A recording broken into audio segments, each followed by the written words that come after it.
Bonjour et bienvenue, je m'appelle Sophie Lemaître et avec le podcast Sophie au pays des possibles, je vous emmène à la rencontre de femmes et d'hommes aux parcours et horizons différents. Leur point commun, combattre la corruption et l'évasion fiscale pour un monde meilleur, plus juste et plus éthique. Parce qu'il ne s'agit pas uniquement de rêver d'un autre monde, et parce qu'il est possible de changer les choses, rejoignez-moi au pays des possibles. Pour ce deuxième épisode, j'ai eu le plaisir de discuter avec Quentin Parinello. Quentin a 30 ans. Il est responsable de plaidoyer justice fiscale et inégalité au sein de l'ONG Oxfam France. J'ai rencontré Quentin lorsqu'il a commencé à travailler sur ces questions fiscales comme stagiaire à Oxfam. 6 ans plus tard, il occupe un poste à responsabilité et a été distingué en 2020 par l'organisation Tax Coup qui récompense les personnes de moins de 35 ans qui contribuent avec passion à l'avancement de la fiscalité et de la justice fiscale. Un parcours impressionnant, notamment lorsqu'on sait que Quentin n'a pas fait d'études sur ces questions fiscales. Il nous en dit d'ailleurs un peu plus sur son parcours. Avec Quentin, nous avons parlé de l'évasion fiscale des entreprises multinationales qui font tout pour payer le moins d'impôts possible en usant et abusant du droit. C'était un vrai plaisir d'écouter Quentin. Il explique parfaitement et simplement un sujet qui peut paraître complexe et technique de prime abord. Quentin nous montre qu'on peut se réjouir. Il y a des réformes en cours au niveau européen et international. D'ailleurs, depuis l'enregistrement de l'épisode début mai 2021, les choses ont bougé. En ce mois de juillet 2021, 130 pays se sont mis d'accord pour un taux d'imposition minimal d'au moins 15% sur les bénéfices des multinationales. Si cet accord venait à être mis en œuvre, ce serait un premier pas vers la fin de la concurrence fiscale entre les États, mais surtout un pas de plus vers une justice fiscale. Mais le diable se cache dans les détails.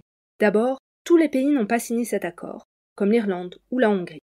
Ensuite, ce taux de 15% est très bas. Les États-Unis poussaient par exemple pour un taux à 21%. Et pour donner un ordre de grandeur, en France, ce taux est à 26% en 2021 et sera de 25% en 2022. Enfin, cet accord prévoit la possibilité pour les multinationales de réduire l'impôt qu'elles vont payer. Mais il ne faut pas être pessimiste, il y a une prise de conscience et surtout une forte mobilisation des citoyens pour lutter contre l'évasion fiscale. En agissant tous ensemble, nous pourrons mettre un terme à l'évasion fiscale. Je vous laisse maintenant écouter l'épisode avec Quentin. Bonne écoute. Bonjour Quentin Parinello, je suis très heureuse de te recevoir et d'avoir ce temps d'échange avec toi. Tu travailles comme responsable de plaidoyer justice fiscale et inégalité au sein de l'ONG Oxfam France. Alors très rapidement, Oxfam France existe depuis 1988 et a pour objet de réduire les inégalités et la pauvreté. Oxfam France est membre de la Confédération Oxfam Internationale qui agit dans 90 pays. Je voudrais tout d'abord revenir sur ton parcours. Tu travailles sur des questions fiscales, mais moi ce qui m'a marqué, c'est que tu n'es pas fiscaliste et tu n'as pas non plus fait d'études de droit. Et pourtant, tu es un expert en fiscalité. Et d'ailleurs, j'ai vu que tu as une licence de langue étrangère appliquée ainsi qu'un master en coopération internationale et ONG. Alors, comment en es-tu arrivé à travailler sur ces questions fiscales et pourquoi ce sujet ?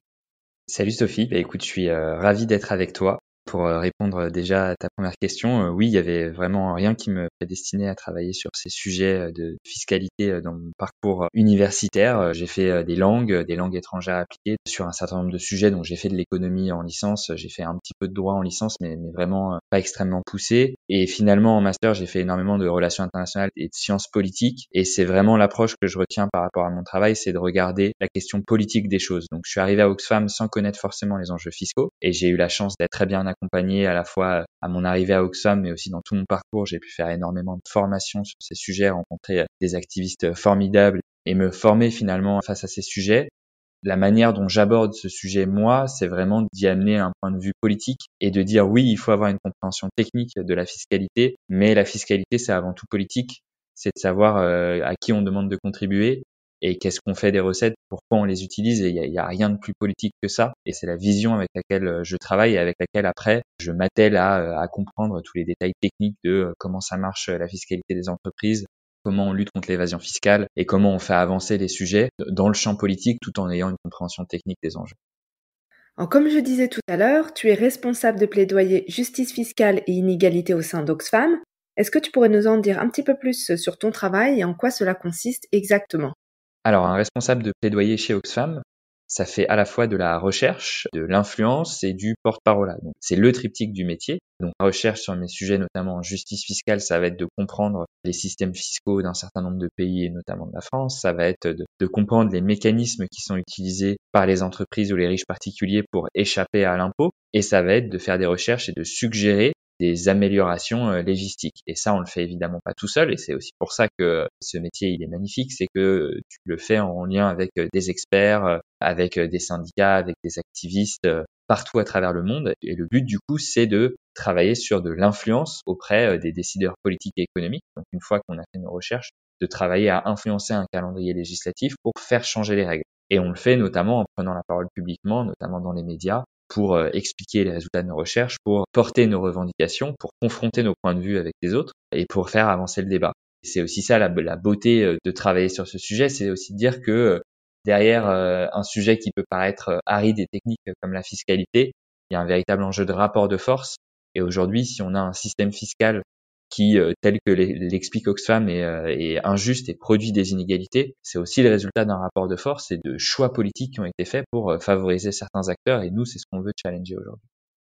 Tu nous montres vraiment très bien la richesse de ce que tu fais comme responsable de plaidoyer justice fiscale et inégalité, à la fois de la recherche pour documenter, renseigner, informer sur ces pratiques fiscales, mais aussi ce travail d'influence ou de lobbying pour changer les règles, et enfin ce travail de communication et de dissémination qui pour moi est crucial. C'est important qu'on ait tous accès à l'information, qu'on puisse tous s'informer, se former sur ces sujets-là et notamment sur ces questions fiscales, les pratiques des entreprises, et notamment des entreprises multinationales qui cherchent à tout prix à payer le moins d'impôts possible. Donc c'est ce travail-là que vous faites est vraiment essentiel. Alors si on revient juste sur la fiscalité des pratiques des entreprises multinationales, quand on n'est pas expert, on peut se sentir complètement perdu par les termes qui sont utilisés et s'y perdre totalement. Parce qu'on voit, pour parler de ces pratiques-là, on va parler d'évitement fiscal, d'optimisation fiscale agressive, d'évasion fiscale, de fraude fiscale. Est-ce que tu pourrais nous apporter un éclairage sur cette terminologie? Je pense que c'est important que les citoyens en fait puissent s'emparer aussi de cette thématique-là et qu'on puisse tous ensemble lutter contre l'évasion fiscale. Et encore une fois, tu vois qu'on a un débat qui est porté sur le technique de dire est-ce qu'on parle vraiment de fraude ou d'optimisation, mais derrière les mots, il y a une réalité politique. Et le fait que certaines personnes préfèrent parler d'optimisation fiscale que d'évasion fiscale, c'est aussi un choix politique. Alors pour reprendre depuis le début, il y a quelque chose qui est très simple, c'est la fraude fiscale, c'est une manière de se soustraire illégalement au paiement des impôts. Et donc c'est pas déclaré au fisc et c'est totalement illégal. Et on peut être repris par la justice. Encore faut-il que la justice puisse avoir les moyens d'enquêter, de prouver la fraude et après de sanctionner. Donc ça, c'est la partie entre guillemets facile. Ensuite, de l'autre côté, il y a ce qu'on appelle l'optimisation fiscale. Et là, il y a un vaste champ lexical pour décrire toutes les pratiques. L'optimisation fiscale, ça peut être moi qui profite d'une niche fiscale, c'est-à-dire d'une réduction qui est proposée par l'État. Une niche fiscale en France qui est très connue, c'est par exemple si une personne emploie une personne à domicile pour faire le ménage, il y a une niche fiscale qui permet de faire qu'une partie de la somme qu'on emploie pour cette personne, elle est remboursée et donc c'est une forme d'optimisation de son impôt. Jusque-là, tant que ça répond à un choix politique qui était de dire on veut encourager les gens à payer légalement des personnes qui font le ménage chez vous, pourquoi pas, c'est un choix politique. En revanche, il y a tout un véritable sport qui s'est développé de plus en plus, c'est de jouer avec les failles du droit et de faire des montages fiscaux qui sont légaux, mais qui n'ont aucune substance économique. Et c'est ce qu'on voit de plus en plus, notamment au niveau des grandes entreprises, qui vont structurer leur activité économique de manière à utiliser les paradis fiscaux, de manière à avoir une certaine activité économique où il n'y a pas de réalité, il n'y a pas de substance. Donc typiquement, on va avoir des entreprises qui vont enregistrer certaines de leurs activités dans des paradis fiscaux, mais où il y a 0 employé, il y a 0 activité économique réelle. Et là, on est un peu dans une zone grise entre l'optimisation et la fraude, parce que c'est pas forcément illégal, mais premièrement c'est amoral, et surtout ça utilise des failles du droit actuel, et on va potentiellement y revenir, le fait que le droit est complètement obsolète en matière de lutte contre l'évasion fiscale, et donc on est dans ce que Oxfam appelle l'évasion fiscale, c'est-à-dire des entreprises ou des riches particuliers qui vont profiter des failles du droit pour faire des montages qui n'ont aucune réalité économique, pour éviter de payer des impôts. Merci beaucoup, c'était vraiment très clair et ça nous permet de bien comprendre ce que ces différents termes regroupent. Et pour continuer sur le sujet, est-ce que tu pourrais nous donner un exemple qui nous permettrait de bien comprendre comment les entreprises s'y prennent pour payer le moins d'impôts possible? Ce qu'il faut savoir, c'est que les règles pour taxer les entreprises aujourd'hui, elles ont été écrites il y a un peu plus d'un siècle. Et à l'époque, les entreprises n'étaient pas du tout structurées de la même manière qu'aujourd'hui. C'est-à-dire qu'à l'époque, si j'étais une entreprise qui vendait du jus d'orange, j'achetais des oranges à une autre entreprise, je les mettais en bouteille et je les vendais. Aujourd'hui, on a des entreprises qui sont structurées dans des centaines de milliers de filiales, avec une cinquantaine de filiales qui vont extraire les oranges, récolter les oranges, une cinquantaine de filiales qui vont transporter les oranges, des usines qui vont transformer les oranges en jus, des usines qui vont s'occuper de l'empaquetage, des usines qui vont s'occuper du marketing. Donc en fait, derrière une entreprise qui vend un jus d'orange, en fait, il y a des milliers de filiales. Et la plupart du commerce aujourd'hui, commerce international, se fait entre filiales d'un même groupe. Et ce qui se passe, c'est que comme ce commerce international qui représente la majorité du commerce international se fait entre filiales d'un même groupe, c'est assez facile pour une entreprise de décider où est-ce qu'elle va mettre son activité économique en déficit et où est-ce qu'au contraire, elle va délocaliser la plupart de ses bénéfices. Et ce qui se passe, c'est qu'on a un très grand nombre d'entreprises qui vont choisir de localiser une partie de leurs bénéfices là où les pays ont des taux d'imposition très faibles, notamment dans les paradis fiscaux. C'est notamment les travaux d'un économiste comme Gabriel Zucman qui expliquait que 40% des bénéfices étrangers des multinationales sont délocalisés dans les paradis fiscaux. Ce qu'on voit, c'est des multinationales qui structurent leur investissement sans avoir aucune activité économique réelle. Donc, ça peut paraître un peu abstrait. Je vais te donner 2 ou 3 exemples assez concrets. Un exemple sur lequel Oxfam a travaillé assez récemment, c'est celui de Total en Ouganda. Total exploite des champs de pétrole en Ouganda. Total, c'est une entreprise française et qui, du coup, a une activité économique d'extraction de pétrole en Ouganda. Il se trouve que cette entreprise a décidé de structurer son investissement via les Pays-Bas. C'est-à-dire que la filiale de Total qui détient les droits en Ouganda, c'est pas la filiale ougandaise, c'est pas la maison mère française, c'est une filiale aux Pays-Bas. Pourquoi? Parce qu'il y a des conventions fiscales, il y a des traités fiscaux qui permettent à Total de faire remonter l'argent de l'Ouganda vers les Pays-Bas, l'argent issu de l'extraction de pétrole, de l'Ouganda vers les Pays-Bas en payant beaucoup moins d'impôts que s'il est remonté directement de l'Ouganda à la France. Et donc, c'est une manière de faire de l'évasion fiscale. Il y en a d'autres qui sont très connus, notamment Apple, qui, par exemple, a enregistré sa marque, son brevet en Irlande. Et à chaque fois que vous achetez quelque chose sur iTunes, que vous achetez un produit Apple en Europe, il y a une partie de l'argent qui remonte en Irlande. Ce qui se passe avec Apple, c'est que ce qu'on appelle les droits d'utilisation de la propriété intellectuelle sont très élevés. Et donc, Apple en France verse des droits de propriété intellectuelle très forts à Apple en Irlande. Et donc, les bénéfices d'Apple en France sont très faibles. Et donc, même s'il y a un taux d'impôt en France qui est de 28 à 30%, ça va être payé sur des bénéfices très faibles.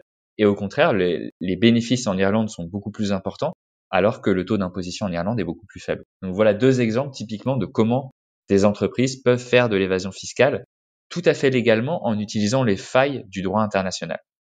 Alors la question déjà, ce serait est-ce que c'est vraiment légal? J'ai déjà envie de questionner ce terme. Je ne suis pas sûre. Il faudrait voir si vraiment ces pratiques-là sont légales. Elles n'ont pas été testées devant les tribunaux. Donc peut-être qu'on verrait que ça ne l'est pas, puisque ça ne respecte pas forcément l'esprit de la loi, peut-être la lettre, mais pas l'esprit de la loi. Donc il y aurait aussi à ce niveau-là peut-être des choses à faire. Mais oui, le droit est national, c'est pas du droit transnational, alors que les pratiques sont transnationales. Donc c'est sûr qu'à ce niveau-là, on a encore du retard. Tu donnais aussi un chiffre, tu disais que Gabriel Zucman avait estimé que 40% des profits ou des bénéfices des entreprises étaient placés dans les paradis fiscaux. J'avais vu une autre donnée que je trouve assez intéressante. C'est celle publiée par l'ONG britannique Tax Justice Network, qui est une organisation de référence sur ces questions fiscales, et qui indiquait qui estimait, puisque c'est quand même assez difficile d'avoir des chiffres précis, mais qui estimait que les gouvernements perdraient entre 500 et 600 milliards de dollars par an à cause de ces pratiques d'évitement fiscal des entreprises multinationales. Donc ces deux chiffres, 40% et 500 jusqu'à 600 milliards de dollars par de même, c'est énorme. Et donc on peut imaginer que ça a aussi des répercussions conséquentes. Donc je voulais voir avec toi, en quoi est-ce important que les entreprises payent leurs impôts là où elles ont leurs activités, qu'elles payent leur juste part d'impôts. Et c'est tout le cœur de la question finalement, et on pourrait se demander typiquement pourquoi une ONG comme Oxfam, qui travaille sur les questions d'inégalité et de pauvreté, s'intéresse aux questions fiscales. Parce que, tu citais les chiffres du Tax Justice Network qui sont édifiants, ce que ça montre, c'est qu'il y a un véritable manque à gagner pour les États lorsque des grandes multinationales ne payent pas leur juste part d'impôts. Et le risque, et ce qu'on a d'ailleurs vu ces dernières années, c'est que lorsque ces grandes entreprises ne payent pas leur juste part d'impôts, ils laissent la facture aux autres, ils laissent la facture aux particuliers, et on se retrouve avec des États qui sont dans l'obligation, pour boucler leur budget, soit d'augmenter les impôts des autres, et donc notamment des individus, et c'est ce qu'on a vécu dans un certain nombre de pays. Oxfam montrait qu'il y avait une forte baisse des impôts sur les entreprises sur ces 10 dernières années, et dans le même temps une hausse des impôts sur le revenu et des impôts sur la consommation. Donc ça, c'est un des choix qui peut être fait en conséquence. L'autre choix étant aussi de couper dans les services publics, et je pense qu'on n'a pas besoin de faire la démonstration de l'état de défaillance de financement de nos services publics, puisque on a une approche d'économie de bout de chandelle de financement de la santé ou de l'éducation. Il suffit d'écouter les profs ou les personnels soignants pour dire on a besoin de plus de moyens. Donc c'est aussi un choix politique de dire lorsqu'on refuse de s'attaquer à l'évasion fiscale, on laisse la note et on est obligé soit de couper dans nos services publics, soit d'augmenter l'impôt sur les individus. Et lorsqu'on augmente l'impôt sur le revenu, lorsqu'on augmente l'impôt sur la consommation, ça se répercute notamment sur les plus vulnérables. Donc c'est aussi un choix politique d'une ONG comme Oxfam de dire s'attaquer à l'évasion fiscale, c'est aussi une manière de refinancer nos services publics, c'est aussi une manière de faire baisser les impôts sur les plus vulnérables et de faire contribuer plus justement ceux qui en ont les moyens, et notamment les grandes entreprises. Et d'ailleurs, je pense que la crise sanitaire nous montre que l'impôt est important et que on a un certain nombre de difficultés par rapport au manque de recettes budgétaires. On voit aussi qu'avec le Covid, on a des inégalités qui se creusent. On aura possiblement une crise sociale et économique à la clé. Et dans le même temps, vous avez publié un rapport en septembre 2020 que j'ai trouvé assez édifiant, puisque vous estimez que 32 multinationales devraient enregistrer une hausse de leurs bénéfices pour l'année 2020. Vous estimez même que ce sera 109 milliards de dollars de plus que leurs bénéfices moyens réalisés au cours des 4 années précédentes. C'est énorme, et pour moi, c'est d'autant plus choquant qu'avec cette crise sanitaire, il y a de nombreuses personnes qui ont vu leur niveau de vie chuter et qui se sont appauvries. Alors la question que j'ai pour toi, c'est comment la fiscalité, et donc en particulier la fiscalité des entreprises, peut contribuer à réduire les inégalités et finalement à se remettre de cette crise sanitaire. Alors il y a 3 sujets finalement dans la question. Le premier sujet, c'est comment on fait contribuer ceux qui ont surfé sur la crise, ceux qui ont bénéficié de la crise. Les chiffres que tu cites, c'est des chiffres qu'on a calculés durant l'été 2020, publiés du coup en septembre 2020. Depuis, ils ont évolué. Pour certains, ils sont plus importants que ce qu'il y avait avant. Je pense notamment en France à des entreprises comme Sanofi, qui n'étaient pas considérées en septembre 2020 comme une entreprise qui faisait des bénéfices exceptionnels et qui est totalement considérée début 2021 comme étant une entreprise qui a réalisé des bénéfices exceptionnels durant l'année 2020. Je pense également à Orange, une autre entreprise française. Donc, il y a une première question de quelle fiscalité exceptionnelle on applique sur ce que certains appelleraient les profiteurs de la crise. Et Oxfam fait partie des organisations qui demandent un impôt exceptionnel sur les profiteurs de la crise, un impôt très fort, et c'était ce qu'on demandait dans ce rapport, c'est-à-dire un impôt appliqué au profit exceptionnel, au profit de la crise, et donc avoir un système d'imposition normal pour les bénéfices de routine, entre guillemets, et un système de fiscalisation très très fort pour les bénéfices exceptionnels. Donc typiquement, pour vous prendre un exemple, si je suis Sanofi et que ces 4 dernières années, j'ai fait 100 euros de bénéfices, que ces 100 euros de bénéfices soient taxés normalement, et qu'en 2020, j'ai fait 200 euros de bénéfices, cet impôt exceptionnel consisterait à dire, sur les 100 premiers euros de bénéfices, c'est une activité économique normale de Sanofi, on applique le taux normal, qui est du coup entre 28 et 30% en France, et en revanche, sur les 100 euros supplémentaires d'impôts, qui sont là des bénéfices exceptionnels qui ont été réalisés pendant la crise, on implique une tranche d'imposition beaucoup plus forte qui peut aller de 60 à 70 à 75, voire 80%. Et c'est des systèmes qui ont existé notamment au lendemain de la guerre et qui ont permis de financer une relance économique. On est aujourd'hui dans la même situation où on a un petit nombre d'entreprises qui ont bénéficié de la crise économique et auxquelles on devrait demander, en tout cas c'est ce que demande Oxfam, un effort supplémentaire pour financer la relance. Et donc, dans cette situation où d'habitude, si Sanofi fait 100 et on taxe 30, on a 30 d'impôts, dans la situation de 2020 où Sanofi fait pas 100 mais 200, on prend pas 30 d'impôts, on prend pas 60 d'impôts, mais on prend du coup potentiellement 30 plus 60, 70 et donc ça fait 100 € d'impôt. Ça fait beaucoup plus et ça permet de financer une relance.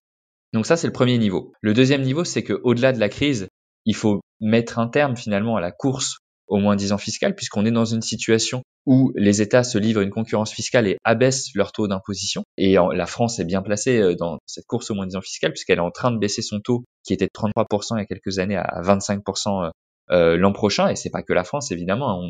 On est sur un rythme où on était autour de 40% de taux d'imposition nominale il y a une dizaine d'années, on est plutôt autour de 30%. Et Eurodad avait calculé que si on continue sur cette tendance-là, on risquerait d'arriver à 0% d'ici 2050. Donc ça, c'est le deuxième enjeu, c'est mettre un terme à la course vers le bas en termes d'imposition des multinationales en temps normal, au-delà du système d'imposition de bénéfices exceptionnels pendant la crise. Et enfin, il y a un troisième enjeu, et c'est celui dont on parle depuis le début, c'est qu'au-delà du taux d'impôt normal, j'ai envie de dire, il faut s'attaquer à l'évasion fiscale des multinationales pour éviter qu'elles délocalisent leurs bénéfices dans les paradis fiscaux et ça demande une action internationale beaucoup plus structurelle. Mais c'est que comme ça qu'on arrivera vraiment à faire en sorte que les multinationales payent leur juste part d'impôt, à la fois pendant la crise, mais aussi une fois qu'on sera sorti de cette crise.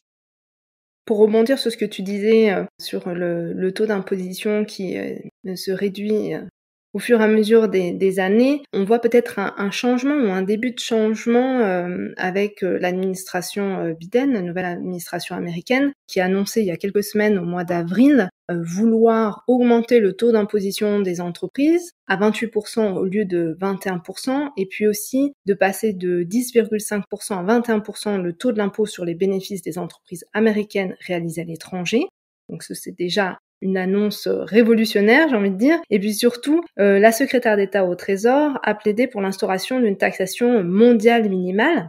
Alors la question que j'avais en lisant ça, c'est de me dire, est-ce que c'est enfin le signe qu'on va vers des règles du jeu équitables et est-ce que ce serait enfin la fin de la course à la fiscalité la plus basse à celui qui offre l'impôt le plus bas? Alors je voulais avoir un peu ton avis à ce niveau-là et voir si toi aussi tu voyais ça comme quelque chose de positif et si ça pouvait peut-être amener la France et d'autres pays dans le monde à réviser en fait leur position sur la fiscalité et qu'on arrive à une justice fiscale. C'est une très belle annonce, y compris dans la manière dont elle a été promue par, je pense notamment à Janet Yellen, la secrétaire au Trésor, qui, lorsqu'elle a annoncé le rehaussement de l'impôt sur les sociétés aux États-Unis et la mise en place unilatéralement aux États-Unis d'un taux d'impôt minimum effectif qui ne serait plus entre 10 et 12% comme il l'était, mais plutôt à 21%. Janet Yellen a fait ce discours qui disait « Pendant des années, on a basé notre système de compétition, donc dire qu'on était meilleur que les autres, sur la fiscalité. Et finalement, c'est un système perdant-perdant, puisque du coup, nous, on perd des recettes fiscales, mais du coup, on n'est plus capable de proposer des services publics universels, on n'est plus capable de proposer des infrastructures. Et il est temps de baser la compétition non plus sur la fiscalité, puisque c'est un jeu perdant-perdant, mais sur les capacités de nos travailleurs et sur la qualité de nos infrastructures. Donc ça, en termes de discours, c'est extrêmement puissant, c'est ce que dit la société civile depuis des années, et entendre la secrétaire au Trésor d'une des plus grandes puissances mondiales reprendre un discours qui est celui des ONG depuis des années, c'est extrêmement fort, c'est extrêmement positif.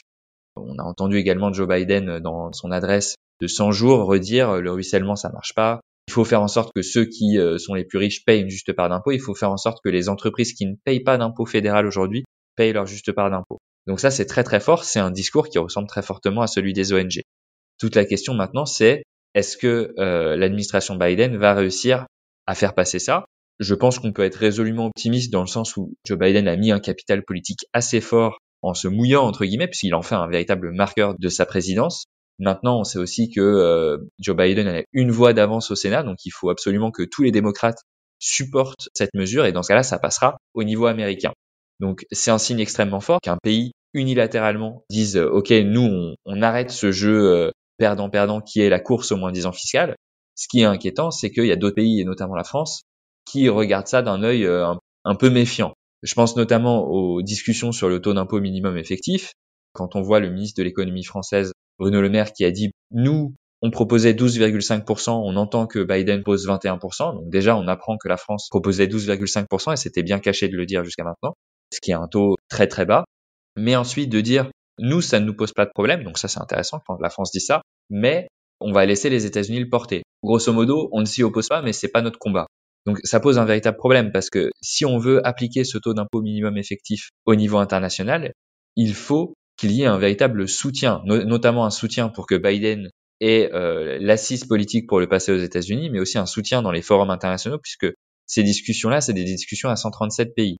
Or, parmi les 137 pays, il y a des paradis fiscaux qui sont remontés comme des pendules pour dire non, non, non, on ne mettra pas en place ce taux-là. Et si des pays comme la France qui ont tout intérêt à mettre en place ce taux d'impôt minimum effectif autour de 21% disent on n'est pas contre mais on va pas se mouiller, ça pose un véritable problème. Et par ailleurs, la France continue à baisser son propre taux, c'est ce que je disais tout à l'heure, et ils sont sur une trajectoire de passer de 33% à 25%, et il est hors de question pour Bruno Le Maire ou pour Emmanuel Macron de revenir dessus. Donc on voit bien que l'administration Biden a fait son aggiornamento fiscal en disant on met un terme à la concurrence fiscale vers le bas, là où le gouvernement français dit c'est des négociations internationales, on n'est pas contre, mais nous on préfère toujours baisser nos impôts. Donc ils n'ont pas fait cet aggiornamento fiscal, ils continuent de penser qu'en baissant les impôts, on va avoir une compétition fiscale positive et que ça va attirer les investissements. Le problème c'est que c'est un jeu perdant-perdant où in fine, plus on baisse nos taux, moins on a d'argent. Et c'est la genèse d'ailleurs de la réforme fiscale d'Emmanuel Macron, de dire on va baisser l'impôt sur les sociétés, on va baisser l'impôt sur les plus riches en réformant l'ISF, en mettant en place une flat tax. Et par ailleurs, on est obligé de faire des économies à côté. Donc on baisse les APL. Alors certes, c'est symbolique, c'est 5 euros, mais pour des personnes qui sont en difficulté financière, 5 euros à la fin du mois, ça compte. On met l'hôpital public sur une trajectoire austéritaire, on met l'éducation sur une trajectoire austéritaire, et ça pose des véritables questions en termes de choix politiques. Le fait que le gouvernement français ne veuille pas se mouiller, juste dise ok, c'est bien de voir ce que l'administration américaine veut faire, cette position attentiste, je pense que n'est peut-être pas la seule là-dessus, c'est de comprendre pourquoi conserver cette position attentiste alors que la crise sanitaire a montré qu'on avait besoin des impôts, qu'on a besoin de recettes budgétaires pour financer les services publics essentiels. Tu l'as dit très bien, tu parlais des hôpitaux ou de l'éducation. Est-ce que tu as une idée qui expliquerait pourquoi il y a une telle résistance au changement et qu'on continue à vouloir aller sur une trajectoire descendante au niveau de l'impôt et non pas essayer d'avoir une vision autre, et voilà, que l'impôt a un objectif social, sociétaire important.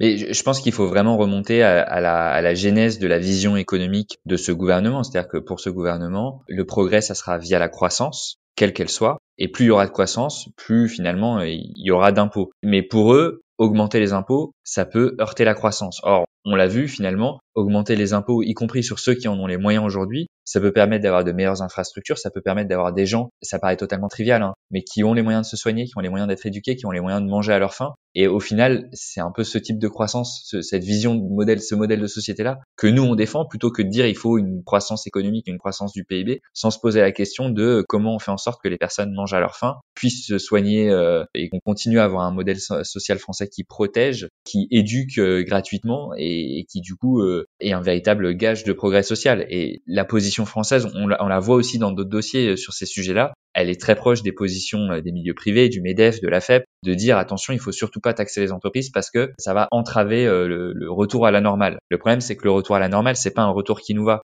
Parce que depuis tout à l'heure, on parle beaucoup de l'impôt comme une mesure de redistribution, de protection de notre modèle social, mais l'impôt, il a aussi un autre modèle à jouer, c'est l'investissement dans la transition écologique, puisqu'on va avoir aussi besoin de fonds publics énormes pour transformer notre modèle économique, pour transformer la manière dont on fait société, tout en respectant les limites planétaires. Ouais, il y a plein de choses sur lesquelles j'ai envie de réagir. Il faut que je fasse un choix. Je vais peut-être d'abord réagir sur les positions françaises alignées peut-être sur position des entreprises. Je crois qu'il y a un exemple qui est assez flagrant. Est-ce que tu peux peut-être brièvement nous en parler? Je pense que ça montre bien en fait ces liens entre les deux et peut-être cette résistance de la France à pousser pour des positions plus progressistes. Oui, alors on a un exemple, et là, faut pas avoir peur des mots, de collusion entre le MEDEF et le gouvernement français sur un sujet qui est la transparence fiscale. Alors la transparence fiscale, c'est quoi? C'est une demande politique qui est portée par la société civile et qui permettrait de faire en sorte de voir où est-ce que les multinationales font des bénéfices et où est-ce qu'elles paient leurs impôts. Et c'est une manière de vérifier qu'il n'y a pas de déconnexion entre les bénéfices réalisés et les impôts payés, ce qui est une manière de faire de l'évasion fiscale pour les multinationales. Ce dossier de la transparence fiscale qui s'appelle le reporting public pays par pays, c'est un dossier qui existe déjà pour les banques. D'ailleurs, les banques font un reporting public pays par pays. Et c'est un dossier qu'on porte au niveau de toutes les multinationales depuis 5 à 6 ans au niveau européen, qu'on a également porté au niveau français d'ailleurs, où les négociations sont bloquées depuis de nombreuses années et qui a été relancé il y a quelques mois maintenant, puisque le Conseil de l'Union européenne a trouvé un accord pour relancer les négociations. Ce qui s'est passé, c'est que le Conseil porte une vision assez restrictive de la transparence fiscale, où les données ne seraient pas disponibles pour tous les pays, ça serait disponible uniquement pour les pays européens et la liste européenne des paradis fiscaux, qui est une liste extrêmement restrictive. Or, il suffit d'une seule filiale dans un seul pays pour faire de l'évasion fiscale, et surtout que ces données, elles seraient potentiellement cachées pendant 6 ans, c'est-à-dire qu'il y aurait un délai de 6 ans qui serait possible entre le moment où l'activité a lieu et le moment où l'entreprise doit reporter. Ça mettrait complètement en péril l'utilité de cette mesure, et cette position-là, elle a notamment été portée par la France dans les négociations. Et ce qu'on a appris il y a quelques semaines, via le journal Contexte, c'est que la France non seulement soutenait ses positions, mais on avait fait une ligne rouge en disant si ce qui est adopté à la fin n'est pas ça, nous on ne soutiendra pas, et si la France se retire des négociations, il n'y a plus la majorité politique pour faire adopter ces négociations. Et ce que le journal Contexte a mis à jour, c'est que la note de position française, en fait, elle avait été rédigée par quelqu'un du MEDEF. Donc on a une véritable collusion entre les intérêts privés qui défendent le MEDEF qui défend du coup les intérêts des grandes entreprises en disant il faut surtout pas qu'on ait de la transparence sur nos activités fiscales parce qu'on veut surtout pas que les gens voient qu'il y ait de la déconnexion entre les bénéfices qu'on réalise dans certains pays, notamment les paradis fiscaux, et les impôts qu'on paye. Et la France qui devrait avoir une position notamment de défense de l'intérêt général et de dire il faut que les citoyens puissent être en capacité de voir si les multinationales font de l'évasion fiscale. Et là, on se retrouve avec la France qui défend les intérêts du MEDEF au lieu de défendre l'intérêt général. Donc oui, c'est choquant. Et c'est tellement choquant que, y compris des personnes de la majorité, ont dit c'est pas normal que ça soit le MEDEF qui rédige les positions de la France et il faut que ça change. Donc on aura la réponse lors du prochain trilogue qui aura lieu en juin prochain et on espère que la France va changer de position pour adopter une position qui serait plus adaptée à un pays qui se dit champion sur ces questions-là. On peut espérer que ça va aussi enclencher un processus de révision au niveau du lobbying, peut-être une réforme pour qu'on ait un peu plus de transparence sur la manière dont les représentants d'intérêts, les lobbyistes, peuvent influencer les politiques publiques, qu'on s'assure en fait qu'on a quand même un équilibre. Les parlementaires, le gouvernement sont censés représenter l'intérêt général et non pas des intérêts particuliers. Donc j'espère aussi que ce scandale, ou en tout cas ces révélations, permettront d'avancer aussi sur ce côté-là et qu'on ait plus de transparence en matière de lobbying. Tout à l'heure aussi, tu as fait référence à la transition écologique et j'aimerais qu'on en discute un petit peu plus. Je sais que c'est une thématique qui te tient à cœur, en tout cas qui t'intéresse énormément. Donc tu as commencé un petit peu à expliquer le lien entre les deux, entre justice fiscale et justice environnementale, mais j'aimerais qu'on en sache un petit peu plus. Comment peut-on utiliser la fiscalité pour en faire en fait un outil de protection de l'environnement, un outil de transition écologique, mais aussi un outil de réduction des inégalités? Alors c'est une vaste question et je vais te décevoir parce que j'ai pas une seule réponse et j'ai pas une bonne réponse je pense puisque il y a encore beaucoup de personnes qui essayent de trouver la bonne formule sur les questions de lien entre la fiscalité et la transition écologique. Pourquoi ? Parce que la fiscalité liée à la transition écologique a mauvaise presse, notamment à cause de tout le mouvement qui a eu lieu des Gilets jaunes autour de la taxe carbone. La taxe carbone, c'était quoi ? C'était une manière de taxer la consommation des gens en fonction du niveau d'émissions carbone. Et c'était donc, du coup une taxe qui avait vocation à augmenter année par année. Ce qui s'est passé, c'est qu'il y a eu tout un mouvement de protestation contre cette taxe, notamment dans un contexte d'augmentation des prix de l'essence. Et ça a largement remis en cause la manière dont fonctionne la fiscalité écologique. Je vais juste commencer sur la taxe carbone pour après revenir sur plusieurs manières de penser la fiscalité écologique. Cette taxe carbone, elle était effectivement très problématique. Pourquoi ? Parce que elle taxait plus les plus vulnérables, les personnes les plus précaires, en termes de part de revenus. Les personnes plus précaires dédiaient environ 3 fois plus de leurs revenus à payer la taxe carbone que les plus riches, alors même que les plus riches aujourd'hui polluent environ 3 fois plus que les plus précaires. Donc on avait un système de valeurs complètement inversé où le pollueur était moins payeur et le payeur était moins pollueur parce que on a à la fois une taxe carbone où il y a des exonérations très fortes pour les comportements qui sont des comportements notamment utilisés par les plus riches, je pense notamment à l'avion où le kérosène est sous-taxé par rapport à l'essence. Or, l'avion, c'est un mode de déplacement qui est essentiellement utilisé par les personnes les plus riches. Et dans l'autre sens, pour les personnes les plus précaires, on avait un système où ils étaient taxés sans qu'on leur propose d'alternative. Donc, on prend une personne qui habite à 15-20 km de son travail. qui habite notamment en milieu rural, s'il n'y a pas de train, il est obligé de prendre sa voiture. Il est obligé de faire 15-20 km aller, 15-20 km retour. Et donc, c'est un peu toute la question de se dire comment on envisage la fiscalité, non seulement comme un outil de changement de comportement, puisque c'est ça la fiscalité verte, c'est dire comment on augmente la fiscalité pour rendre quelque chose prohibitif, tout en proposant des alternatives. Et la taxe carbone ne permettait pas ça, parce qu'elle ne finançait pas assez les alternatives, et elle laissait les comportements les plus polluants complètement en dehors du scope. Donc, il y a eu, à raison en partie, une colère des classes moyennes et des gilets jaunes contre cet impôt-là en disant nous on n'a pas d'alternative, on est obligé de prendre notre voiture, et puis comment ça se fait que le mec qui prend l'avion tous les week-ends, lui il paye pas autant que nous, quoi. Donc ça, c'est un premier enjeu.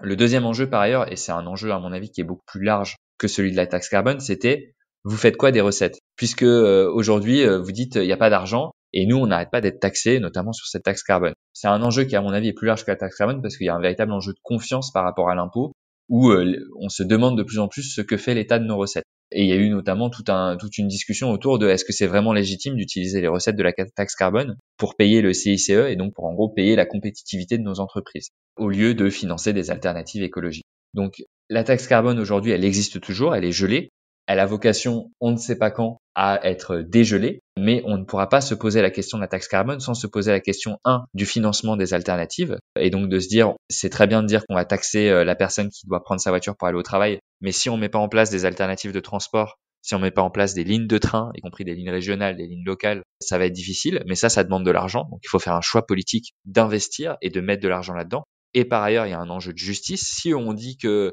continue de taxer la personne qui continue de prendre sa voiture, mais qu'il faut surtout pas taxer l'avion parce que c'est de l'écologie punitive, et il faut surtout pas remettre en cause les personnes qui font des week-ends, des allers-retours à New York pour le week-end, on va avoir un véritable problème de justice.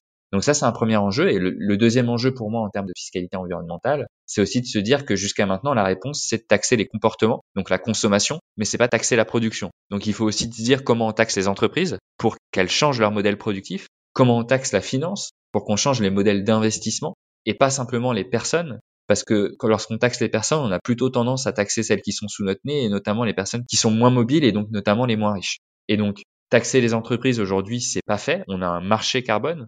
Le marché carbone, c'est du coup un système où les entreprises s'échangent des quotas carbone. Le prix du quota carbone, il est très bas. Il y a beaucoup d'exonérations pour un grand nombre d'entreprises. Donc, ça fait qu'aujourd'hui, c'est plus facile pour une entreprise de s'en sortir que pour une personne qui doit faire face à des impératifs de déplacement. Donc voilà, la fiscalité environnementale, c'est un sujet extrêmement complexe sur lequel on n'a pas encore trouvé finalement le bon dosage, mais jusqu'à présent, la réponse, ça a été une réponse un peu caricaturale où il y a eu un deux poids deux mesures où on pointe du doigt le comportement polluant d'une personne qui n'a pas d'alternative et on refuse de s'attaquer notamment au comportement polluant des plus riches. C'est parfait, tu montres bien les nuances. Certes, peut-être pas la recette miraculeuse, mais on voit quand même il y a plusieurs pistes de réflexion. Donc je pense que ça nous donne un peu une idée. Et puis justement, comme en ce moment on parle beaucoup d'environnement, d'écologie, il y a des discussions en cours au niveau du Parlement, ça nous permet aussi de mieux comprendre ces questions et pourquoi la fiscalité, elle est importante. La question, c'est comment on impose, qui est imposé et quel taux. Tout à l'heure, tu as commencé à parler de transparence et de mesures qu'on peut mettre en place pour lutter contre les pratiques d'évasion fiscale des entreprises. J'aimerais qu'on continue sur ce sujet-là. On a commencé à se rendre compte en fait des pratiques systémiques d'évitement fiscal des entreprises en 2014 avec le LuxLeaks. On a vu d'autres stratégies et méthodes avec les Panama Papers en 2016. Quel bilan tires-tu de ces révélations et surtout, quels sont les changements les plus notables? C'est une très bonne question. Je pense que le changement le plus notable pour moi, c'est un changement de mentalité. C'est-à-dire que désormais, pour n'importe quelle politique, soutenir que l'évasion fiscale, c'est juste du business as usual, c'est plus possible. C'est-à-dire qu'aujourd'hui, le lien entre l'évasion fiscale et l'impact sur notre vie à nous, il est de plus en plus fait, et c'est notamment grâce au travail des journalistes qui ont mis sur le devant de la scène ces scandales. Donc je pense au LuxLeaks, je pense finalement aux Panama Papers, Paradise Papers, OpenLux encore très récemment, et on voit que ces scandales, ils montrent quelque chose de systémique et qui n'est plus accepté par la population. Le revers de la pièce, c'est que du coup, maintenant que tout le monde dit c'est plus acceptable, c'est qu'il faut se battre pour changer les règles et décider comment on change ça. Et on voit qu'il y a un certain nombre de gouvernements qui soutiennent des mesures totalement à minima. Donc je pense notamment à ce débat qu'on a eu sur la transparence fiscale, où on voit le gouvernement français qui se réclame être hyper progressif en disant mais regardez, on soutient la transparence fiscale, mais avec une mesure qui est complètement parcellaire et qui ne permettrait pas d'avoir un véritable droit de regard sur l'activité des multinationales. Et donc tout l'enjeu, c'est comment on met en place des réformes systémiques qui font changer les choses. Et là-dessus, force est de constater que on n'est pas encore au niveau et qu'il y a des résistances, notamment des paradis fiscaux, mais aussi des résistances de pays qui ne sont pas des paradis fiscaux, mais qui ont intérêt à protéger leur fleuron, on va dire, économique, et c'est notamment le cas de la France, qui, à chaque fois qu'on parle de réforme fiscale internationale, va dire oui, mais il faut faire attention à pas trop taxer LVMH, à pas trop taxer Sanofi. Donc on se retrouve finalement dans une espèce de cul-de-sac idéologique où l'évasion fiscale c'est mal, mais il faudrait surtout pas mettre en place des mesures qui vont faire que nos entreprises à nous soient plus taxées. Et d'ailleurs, c'est assez frappant au niveau du gouvernement français où Bruno Le Maire n'a jamais de mots assez durs sur la question de l'évasion fiscale des GAFA, de Google et Amazon, mais quand il s'agit de parler de LVMH ou de Sanofi, il y a un peu moins de monde à la tribune. Donc il y a une véritable dichotomie finalement entre un discours où on dit c'est plus acceptable et des réformes. Et donc sur les réformes, qu'est-ce qui s'est passé depuis 5-6 ans?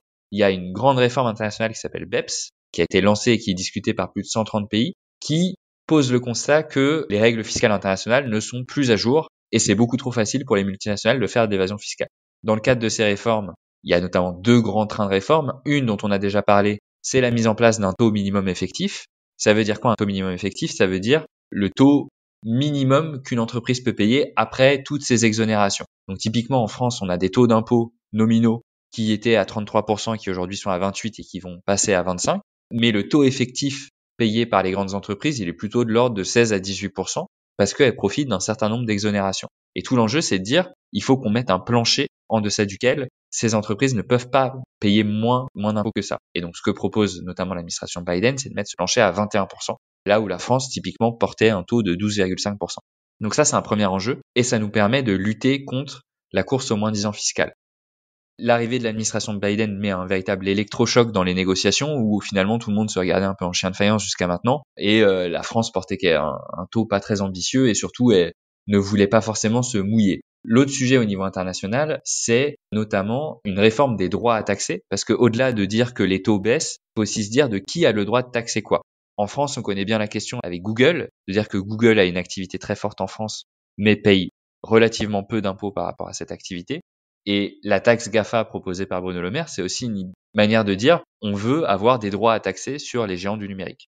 C'est un enjeu pour la France, mais c'est aussi un enjeu pour les pays en développement qui disent aujourd'hui les conventions fiscales internationales font que la plupart de l'activité économique des entreprises dans nos pays, en fait, elle est taxée dans les pays de résidence et pas dans les pays sources, pas dans les pays où il y a l'activité économique réelle. Or, jusqu'à maintenant, les négociations internationales, c'est plutôt résumé à un débat entre les États-Unis et la France sur lorsque Google est en France, est-ce que c'est les États-Unis qui doivent taxer ou c'est la France qui doit taxer? Et les pays en développement sont un peu exclus des débats. Alors, ils ont un siège à la table, mais leur voix ne porte pas assez. Et ce que porte une ONG comme Oxfam, c'est ce qu'on appelle la taxation unitaire.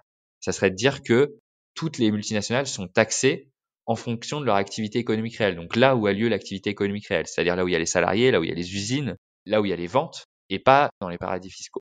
Et sur ce sujet-là, c'est encore symptomatique. On voit une très forte résistance des paradis fiscaux, ce qui fait qu'on est assez bloqué dans ces négociations. Alors on pourrait être défaitiste par rapport à ça. Moi je reprends un collègue qui dit souvent cette phrase, qui dit qu'il est trop tard pour être pessimiste. On n'a pas le choix de toute façon, donc il faut s'investir sur ces sujets. Et l'arrivée de l'administration Biden, encore une fois, sur ces sujets, c'est un peu une bouffée d'air frais parce que ça montre que ça se résume aussi à de la volonté politique. Et si la France, qui répète aux ONG depuis 5 ans, vous avez raison sur le fond, mais on peut pas se permettre de faire ça parce que ça va mettre nos entreprises en péril. En fait, c'est juste un manque de volonté politique. Et lorsqu'il y a une volonté politique, on est capable de mettre en place des réformes politiques ambitieuses, notamment en termes de réforme fiscale internationale.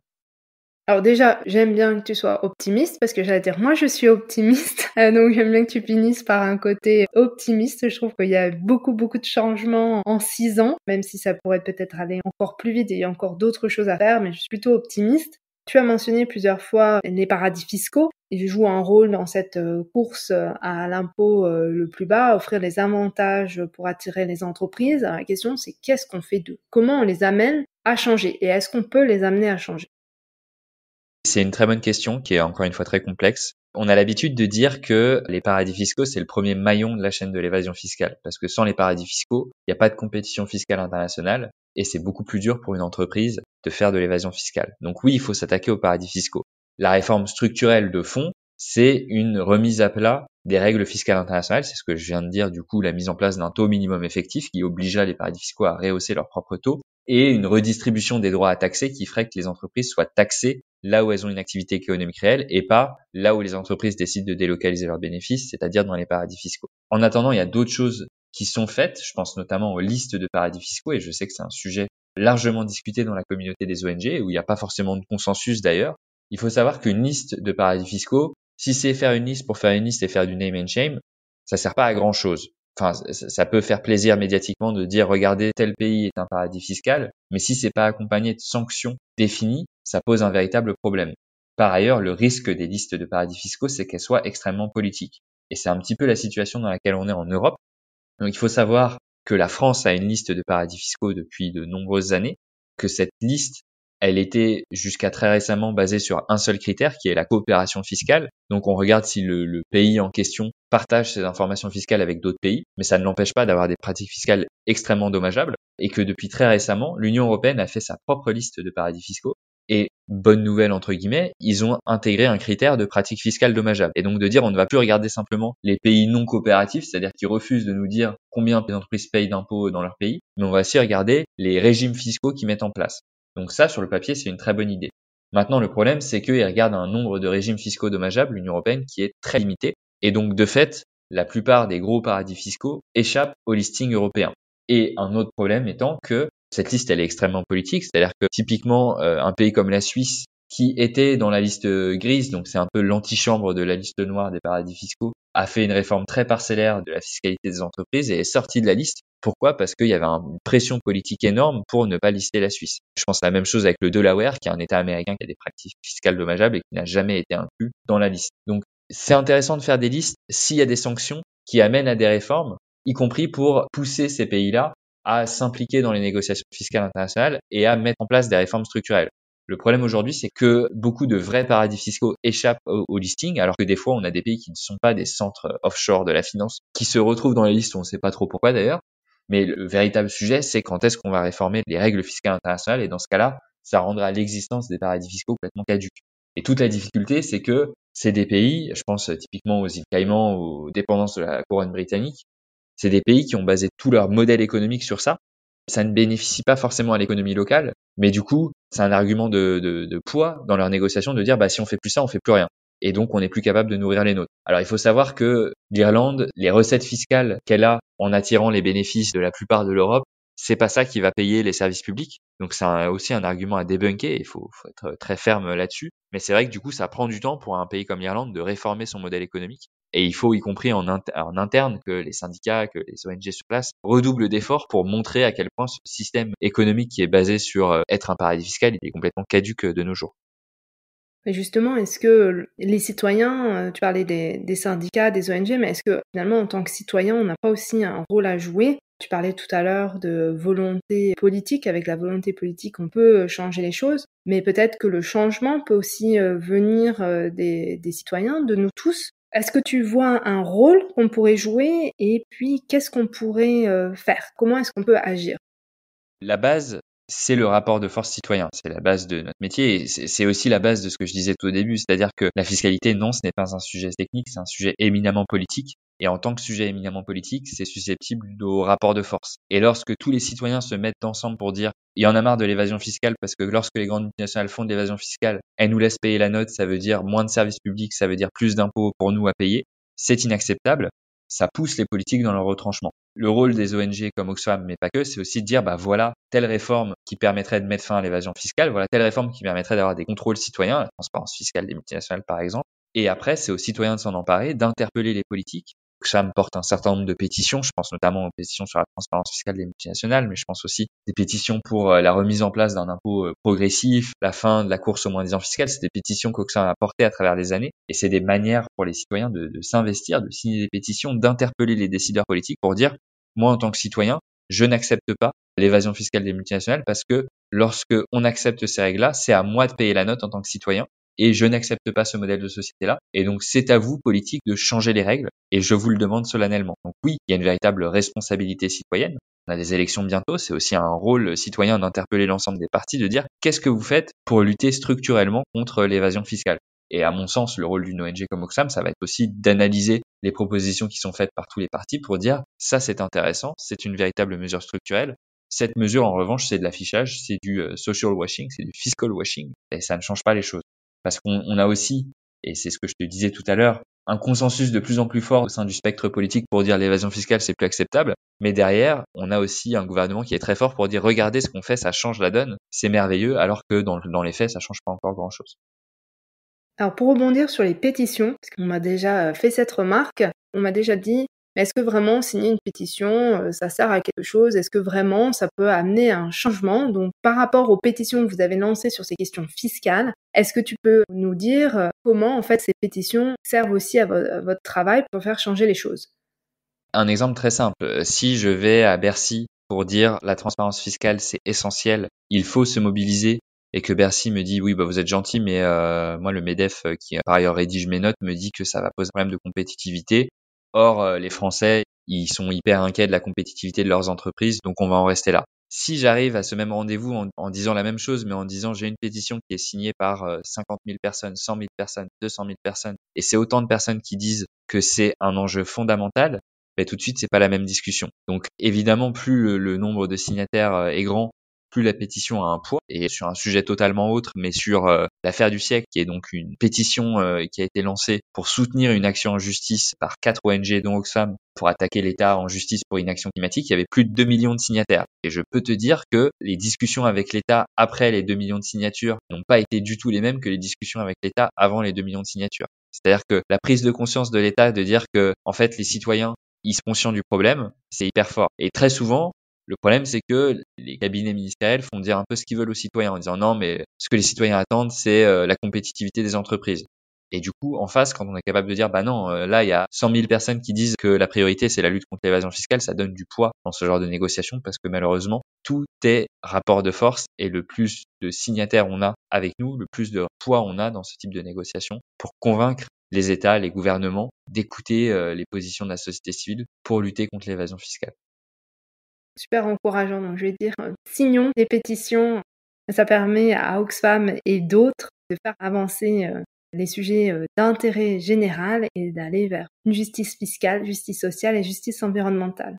On a parlé de beaucoup de choses. Tu as montré qu'il y avait des changements notables, que ce soit au niveau d'une conscience citoyenne et politique sur l'impact de l'évasion fiscale sur nos sociétés. Tu as montré aussi qu'il y avait des progrès en matière de transparence fiscale des entreprises, qu'il y a des discussions en cours au niveau européen et international. Mon avant-dernière question, c'est est-ce que tu aurais une autre mesure, une autre action en fait qui pourrait être mise en place ou bien un succès sur ces sujets-là que tu voudrais partager? Je vais te partager un demi-succès, c'est celui du verrou de Bercy. Donc là, on parle plus d'évasion fiscale, on parle de fraude fiscale. En cas de fraude fiscale, en France, jusqu'à très récemment, c'était Bercy qui décidait, Bercy donc le ministère de l'économie, qui décidait de l'opportunité de poursuivre le fraudeur fiscal ou non, ou de faire un règlement à l'amiable. On a vu toute la limite de ce fonctionnement qui était assez unique dans le monde lorsque Jérôme Cahuzac a été accusé de fraude fiscale, puisque la personne qui devait décider de l'opportunité de poursuivre Jérôme Cahuzac, ministre du Budget, pour fraude fiscale, c'était Jérôme Cahuzac.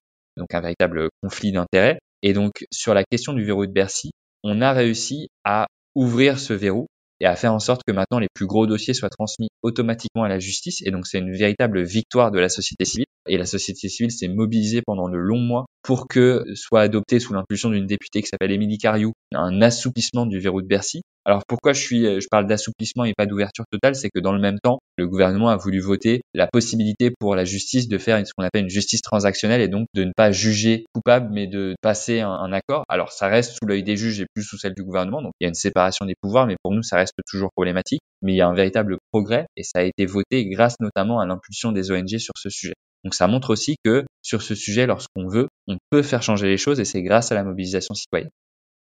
Un message positif et plein d'espoir. Alors dernière question, est-ce que tu aurais une œuvre à recommander?